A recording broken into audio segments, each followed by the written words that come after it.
अस्सलाम वालेकुम। मैं मोहम्मद आसम शाकर और आप देख रहे हैं मेरा YouTube channel daily health idea.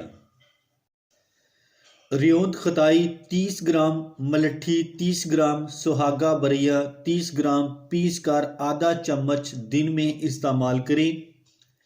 सिर्फ 3 खुराक से गला ठीक हो जाएगा। साल में कभी कभार खाने से पूरा साल गला खराब नहीं होता। टॉन्सिल्स का बेहतरीन इलाज है।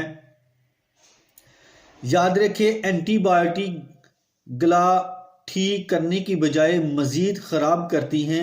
यही नुस्खा छींकें ज़्यादा आने में भी बहुत मुफीद है और दिमागी काम करने वालों और जिनको डस्ट एलर्जी है उनके लिए भी मुफीद है।